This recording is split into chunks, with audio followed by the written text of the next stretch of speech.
So what's going on? How you feeling? I'm a little nervous, actually. I'm a little nervous. Yes. Okay, well, so tell the people about like the worst day of your life.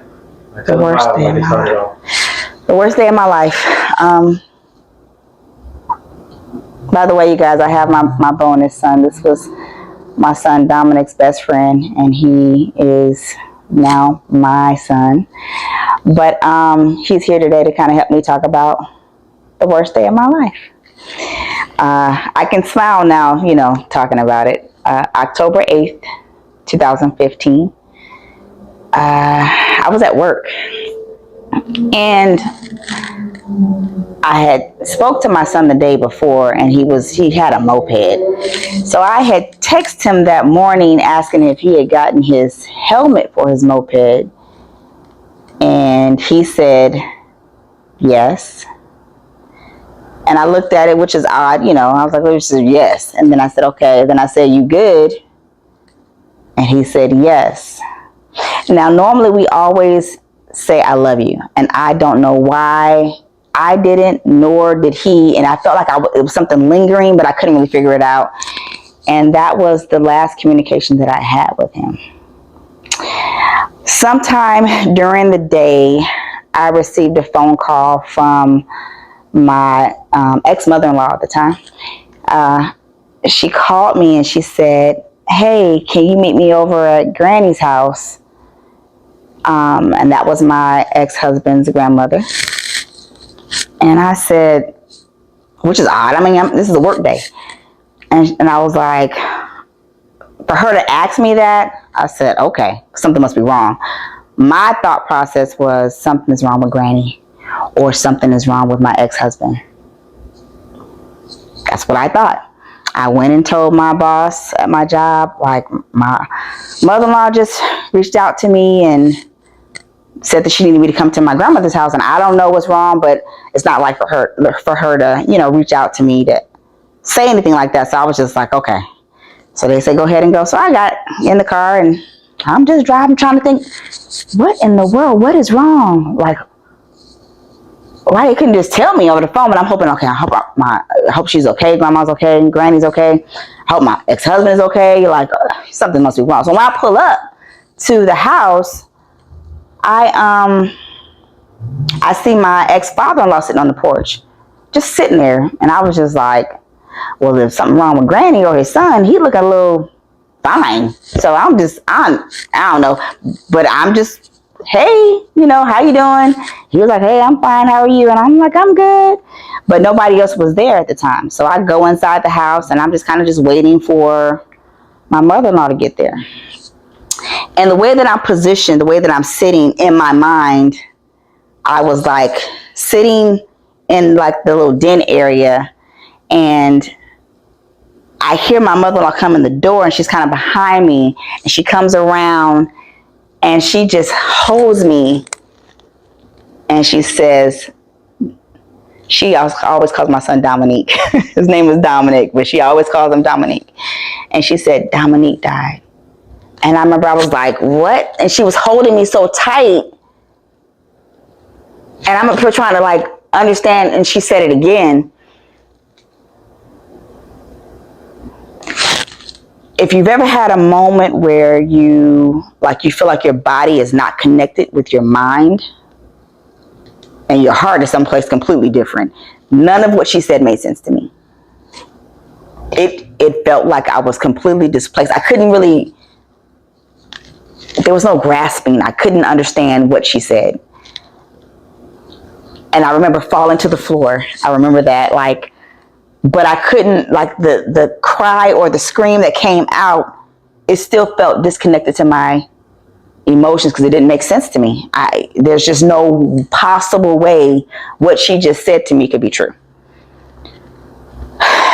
And I don't know.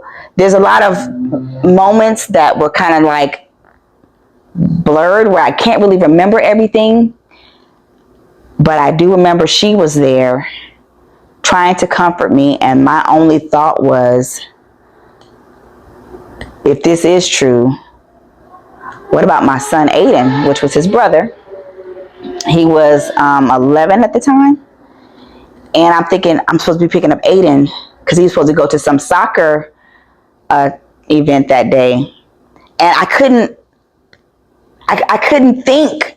Like, literally, I remember like not being able to really understand, what do I do now? Like, what? And so I kept remember thinking, I got to get Aiden. Somebody got to get Aiden. So next thing I know, they're not random people, my people, but you come into my ex grandmother's house. It's just weird. People showing up at the house. And I'm like, this is getting a little real. And then I couldn't really, I'm broken, I'm crying, but there's still a disconnect. Doesn't make sense to me. And when I finally saw Aiden, because somebody went and picked up Aiden, I think it was one of my other moms went and picked up Aiden. And when I told Aiden, his reaction was just exactly like mine. The same, what? And then the next thing you know, he fell down to the ground and just like in disbelief.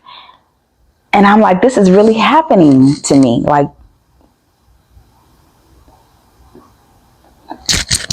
my baby's not here anymore.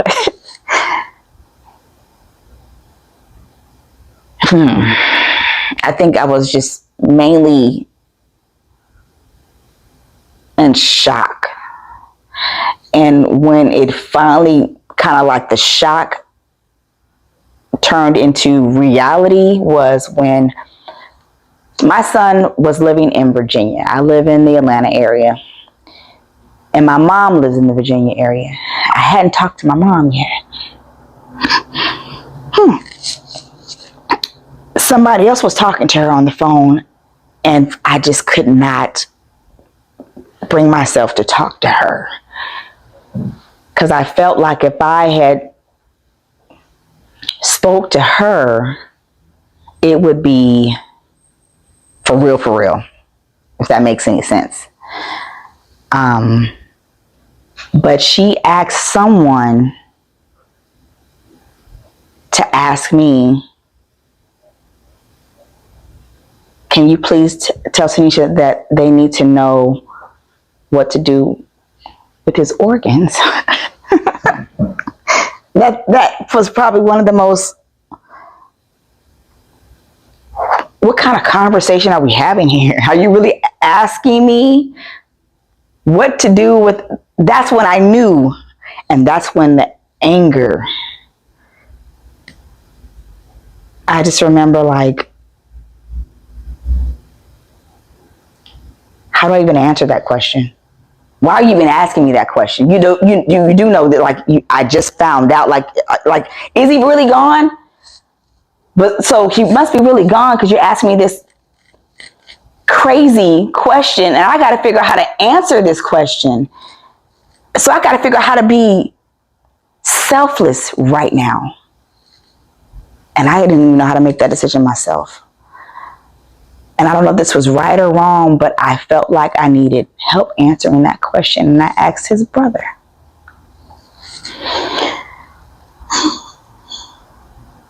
His 11-year-old brother, I asked him. It hadn't even been too many hours yet.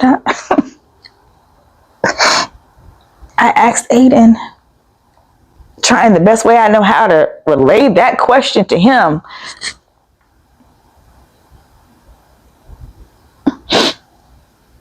He said, we should donate his organs, Mom.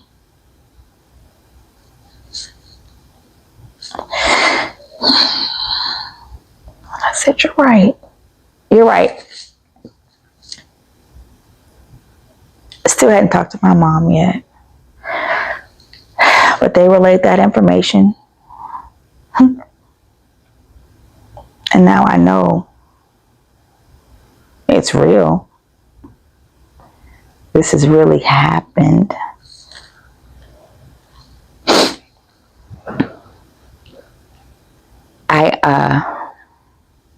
As time is going on throughout that day, People are showing up.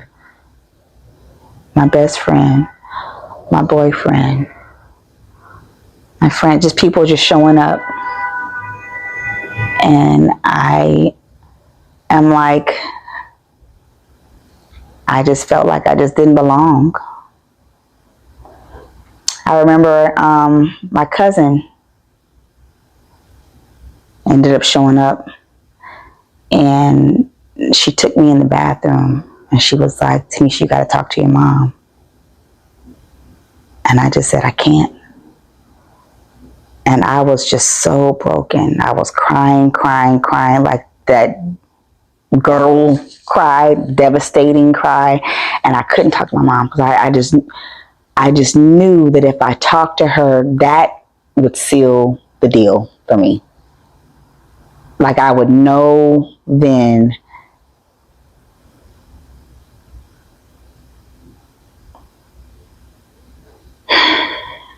she's my mom. She was the closest person to Dominic outside of me, you know? So I finally got on the phone with her and I just died again. She didn't know how to, she didn't know what to say, what to do. She's having to deliver this information to her daughter about her grandson, trying to figure things out because he's in Virginia. And still at this point, I don't even know what even happened.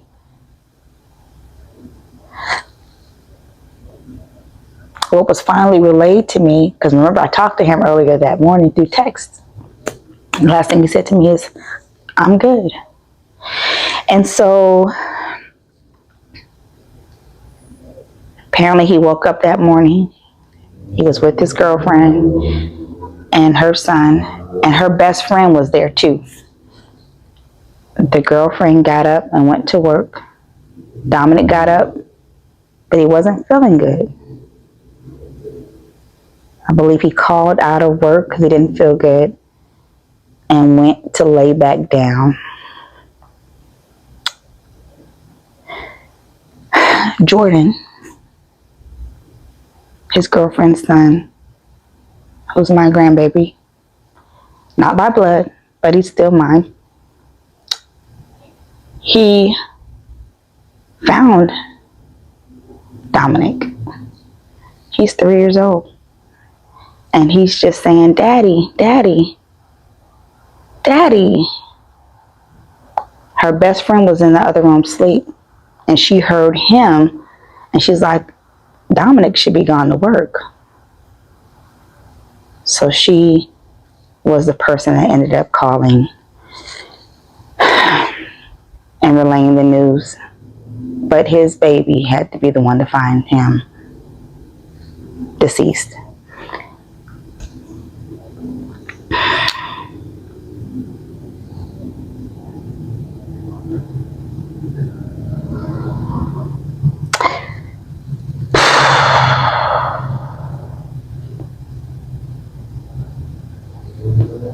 Of course, there were so many questions about what happened, how did he die,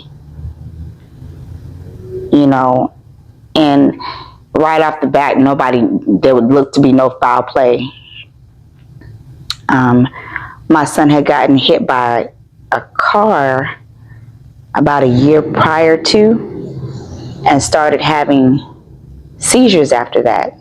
I mean, he got hit by a car. He was riding a bicycle. He went up underneath the car. Came from that accident unscathed. But he started having seizures. He had, I think, 3 seizures by then, I think. So, the likelihood was that maybe he had a seizure.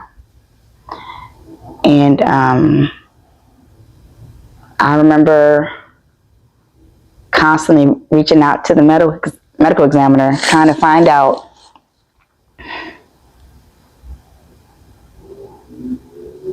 what did he die from? Like, what happened? And I found out right before Christmas what actually happened. He went to sleep and he didn't wake up.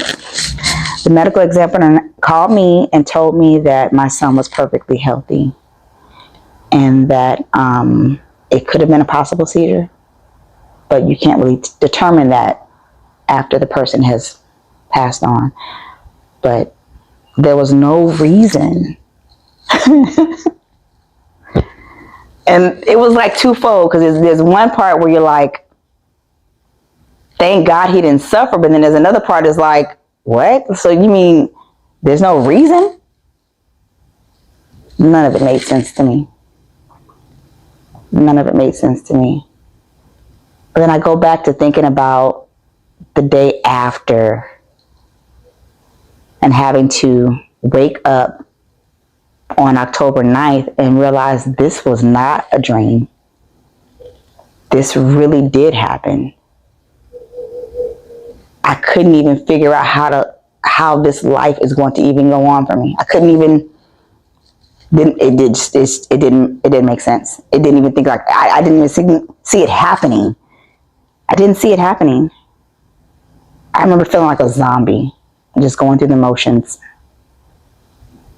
People making me eat, making me brush my teeth, wash my face.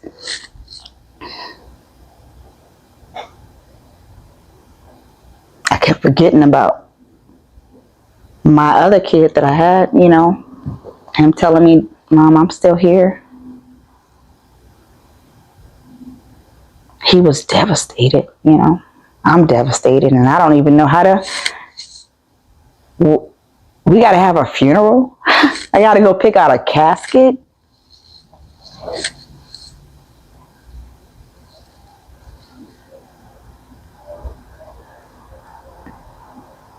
An outfit. I got to bring his body back from Virginia.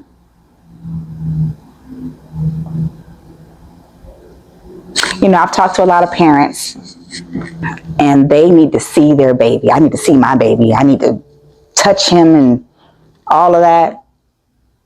The last time I physically saw my son was in July of 2015. When they brought his body down, I did not want to see him. I could not. For me, I could not have that memory on me. I don't regret that. But I had to rely on other people to make sure he looked okay, make sure his hair was right, make sure his outfit, make sure there was no pictures taken. Talking about the worst experience in the world. I had so many people that came to be there for me. My cousin writing his obituary. But guess who had to finalize that? Who had to really, really write that? Me. That is just an awful thing to have to do, is to write an obituary for your 25-year-old son.